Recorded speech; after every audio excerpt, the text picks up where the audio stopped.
In a semi-detached house in Norwich, the kettle gives off that warm, tinny hiss just before dawn fully breaks. Margaret steadies her glasses with one hand and turns a brown window envelope over with the other. Her thumb rubs the corner again and again, as if paper might soften if touched kindly enough. On the table, toast cools beside a jar of marmalade and a mug gone a little skin deep on top. Outside, a delivery van sighs at the curb, and the whole room feels held between ordinary life and a small private worry. And how many times has a person sat like that and thought, without saying it aloud, have I left something too late again? If that question has ever crossed your own mind where money is concerned, then stay close with me for a little while. This is for people who want the quiet parts explained properly, without hurry, without theater, and without being talked down to. Today the truth is simple, and it matters more than many people realize. A small tax-free door opens every April, and many pensioners do not notice it until the door has shut. The door, I mean, is the capital gains tax allowance, now £3,000 a year for an individual. Capital gains tax is simply tax on the profit you make when something you own has risen in value and you sell it. The tax year runs from April 6th to April 5th, and that £3,000 slice belongs only to that one tax year. If you do not use it, you do not carry it forward, and it does not pile up for a later day. That is the April mistake. Quiet, common, and often found only after the sale has already happened. This is not about the state pension landing in your bank, and it is not about pension income being paid each month. It is usually about old shares, funds, a little investment account, a second property, or something kept outside an ISA.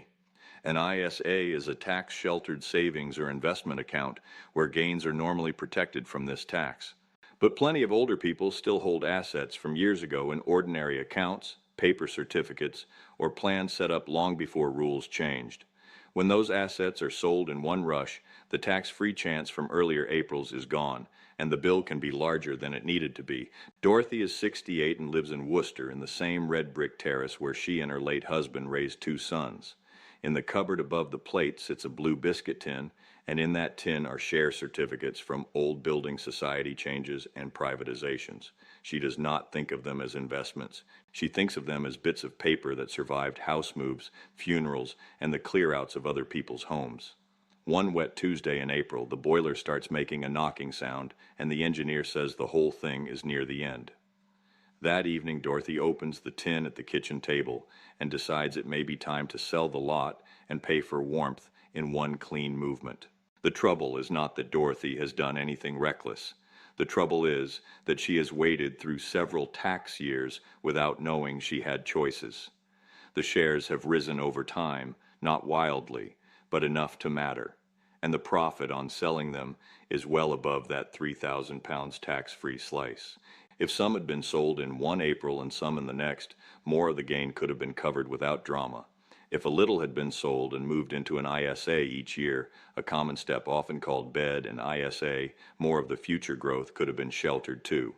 Instead, she sells in one go because life rarely announces its costs, slowly and politely. What stings Dorothy is not only the tax. It is the feeling that she has been careful all her life and still managed to miss the rule that mattered. She sits with the engineer's quote under the sugar bowl and says, "To nobody in particular, I thought being sensible was enough." That is the turning point for her, and for many people listening now, because the pain is not greed or regret in the grand sense. It is the smaller sorrow of learning that timing can undo years of caution. She did not need cleverness. She only needed the calendar to be brought into the room a little sooner. When I look at Dorothy's story, I do not see carelessness. I see the ordinary British habit of getting on with things and leaving the paperwork for another day. Yet this is where the central theme returns. The tax-free door does not stay open out of respect for how busy or bereaved or tired a person has been. It opens on April 6th. It closes on April 5th, and whether the year felt long or short makes no difference to the rule. That is why this mistake appears in calm homes, decent homes, homes where people have always tried to do the right thing. A missed allowance rarely looks dramatic from the outside, but it can quietly take hundreds from money that might have stayed in your hands. If this kind of careful, unhurried explanation is the sort of company you have been looking for, then come along with me here when you can. There are many people carrying questions like these in silence, thinking they are the only one who failed to spot a rule hidden in plain sight. This place is for those people, and perhaps for the son, sister, neighbor, or old friend who worries about them too. We take one thread at a time, and we do not let go until the knot starts to loosen. Some subjects deserve that kind of patience, especially when the cost of confusion is paid in real money. Sometimes the answer is not to sell everything at once, even when the asset itself has done nothing wrong and your reasons for selling are sound. Sometimes the answer is to spread disposals across tax years, so one £3,000 allowance is used, then another is opened a few days later after April 6th. Sometimes it is to look at whether the asset is jointly owned, because each person may have their own allowance. Sometimes it is to ask whether future growth would be better kept inside an ISA after a gradual move, rather than left exposed year after year. None of this is flashy. It is simply the difference between reacting late and planning early.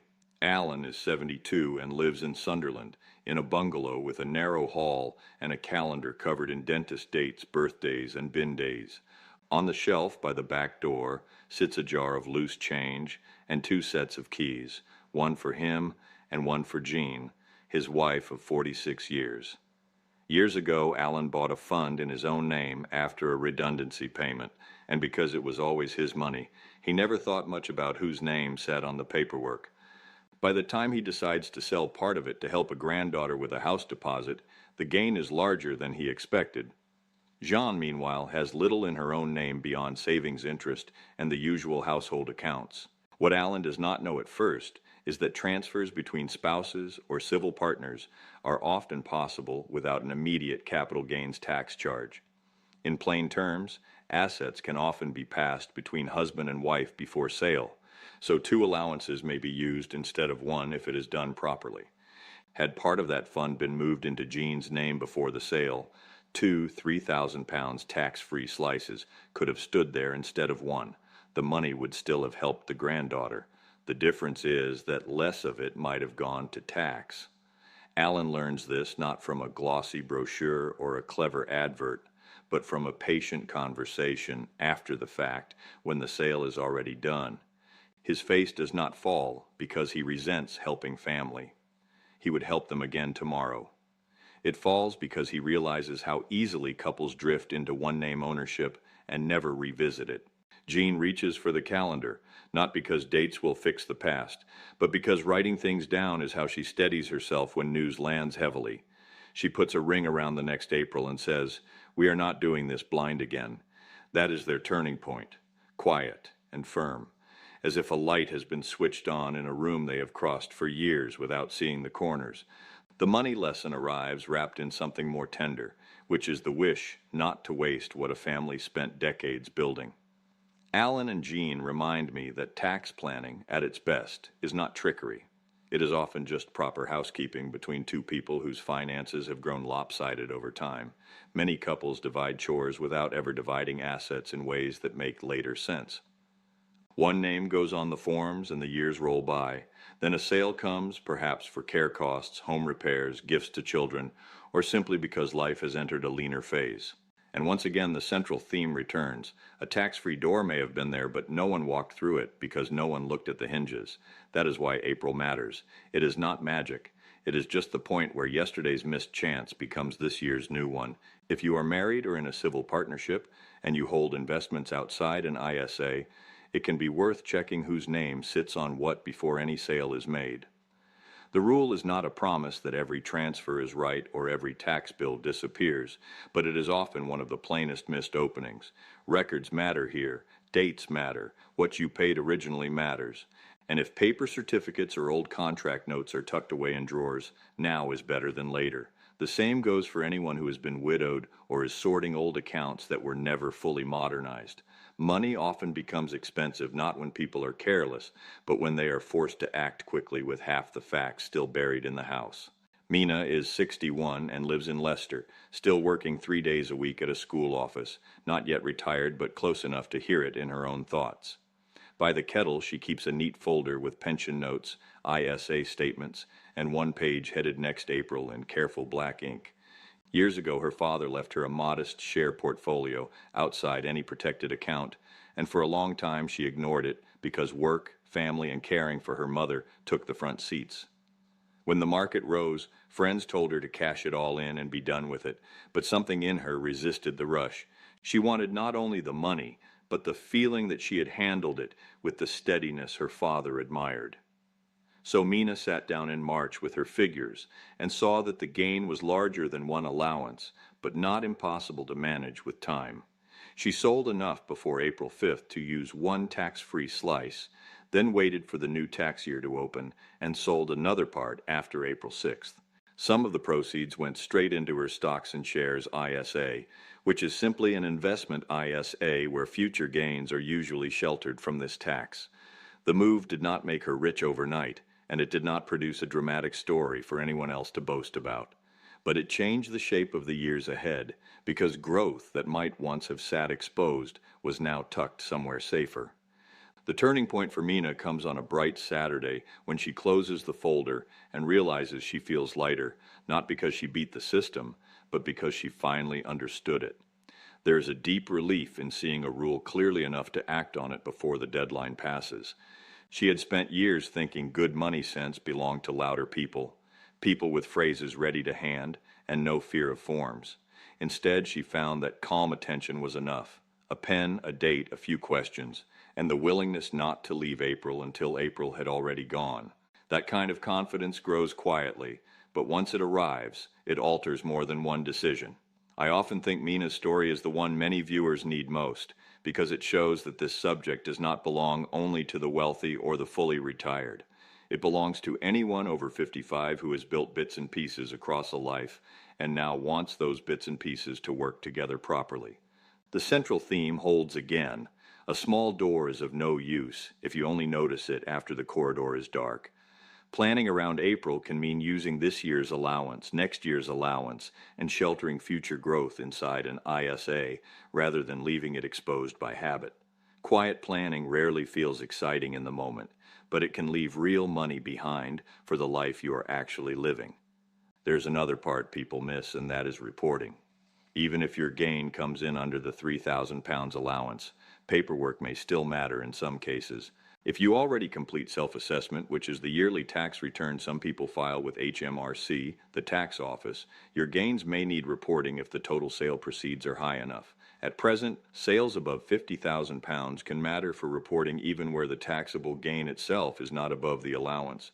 That catches people out because they hear tax-free and assume invisible, when what it often means is taxable or not, the record still counts. The safest money is often the money with a paper trail behind it. Losses matter too.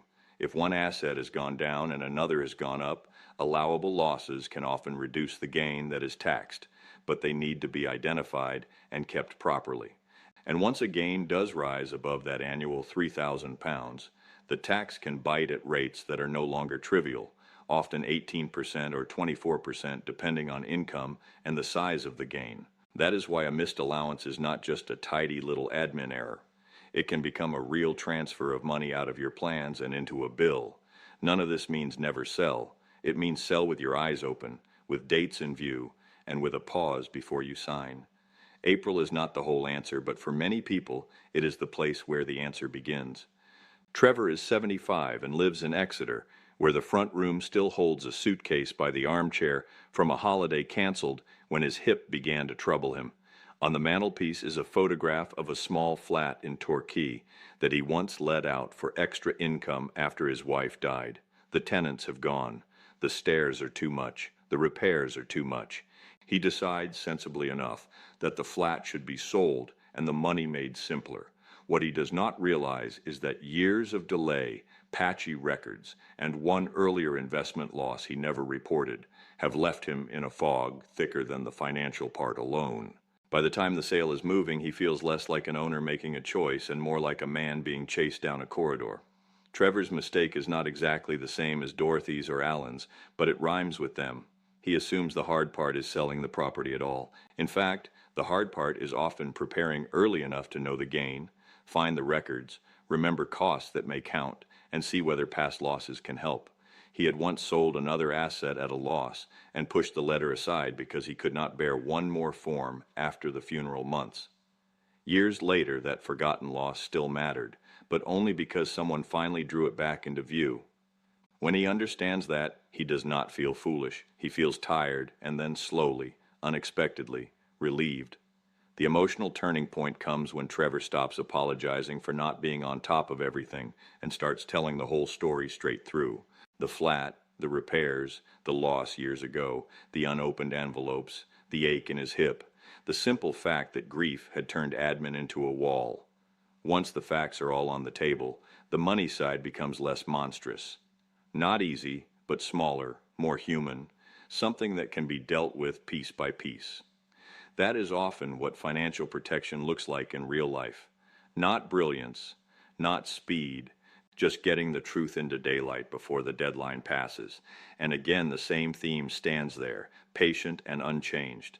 The door was real all along, but it could only help once someone reached it in time. Trevor's story matters because many older viewers are not merely choosing when to sell. They are carrying illness, paperwork, bereavement, and the long after sound of a changed life. That is exactly why these rules need plain English. A person should not have to be fresh, sharp, and carefree before they are allowed to protect their own money. So if April tends to slip by in a blur, the answer may be to build one quiet money day into late winter each year before urgency arrives. Put the statements out. Check what sits outside an ISA. Check who owns what. Check whether a sale can wait 3 weeks or be split across a tax year end. A little calm before the deadline is worth more than a lot of regret after it. If you have found something steady here, something that lets you breathe while the subject becomes clearer, then keep a place for this work in your week. There are too many corners of later life money where decent people are left to guess, and guessing is a costly way to move through old age. I hope this can be one of the places where that guessing stops, where the language is plain and the pace is human, not because fear should rule these decisions, but because dignity should. And dignity, in money as in life, often begins with being told the truth in words you can carry. There is another reason not to ignore this subject, and it reaches beyond this April alone. Money handled badly in later life often leaves a mess behind for somebody else. A daughter sorting drawers after a death, a son trying to trace old share purchases, a surviving partner wondering why a simple sale brought a tax bill no one expected. Good planning is not only self-protection, it is a kindness to the people who may one day have to understand your papers when you are too tired, too ill, or no longer here. That is why I say this is about more than £3,000. It is about whether your money story remains legible when someone else has to hold it.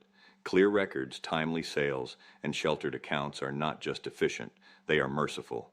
So when April approaches, I would want you to ask a few quiet questions before doing anything in haste. What do I own outside my ISA or pension? Has it risen in value? Is there a gain sitting there that could be used more gently over time? Is this asset only in one name when there are two of us? Have I forgotten an old loss? Do I know what I originally paid or where that proof is kept? Am I about to sell because it is wise or because I have left it so late that pressure is making the choice for me? These are not grand financial questions. They are household questions, and that is exactly why they matter. I think of this allowance now as a small allotment gate at the start of spring, the kind that sticks a little before it gives way. Each April it opens again, and for a brief stretch you can carry through one modest basket without charge if you have remembered to come. Leave the basket in the shed year after year, and the gate does not save your place out of sympathy. It closes, and the season moves on. If one person came to mind while you listened, a parent, a neighbor, a brother, a friend who keeps saying they must sort their papers, you might pass this along quietly. Sometimes real help travels not as a grand gesture, but as one careful nudge from one ordinary person to another. The central truth has been the same all the way through. Small chances matter, especially in later life, because they protect not only money, but steadiness. The £3,000 tax-free gain is not a windfall. It is not a trick. It is simply a little piece of room the tax year gives you, then takes back if unused. Dorothy needed warmth. Alan wanted to help family. Mina wanted order. Trevor wanted simplicity. None of them were chasing luxury. They were trying to live decently with what they had, and that is why this subject deserves care rather than noise. The earlier you notice the door, the less often money has to be spent on preventable mistakes. In the end, good financial protection often looks very small from the outside. A date circled, a folder opened, a sale delayed by a week, a name added before a form is signed. But small things are how a life is held together, and money is no different. When April comes, it is worth meeting it with the light on, the papers near, and the quiet knowledge that some doors only help while they are open. Then the matter rests, as so many important matters do, not in drama, but in a little more peace at the kitchen table.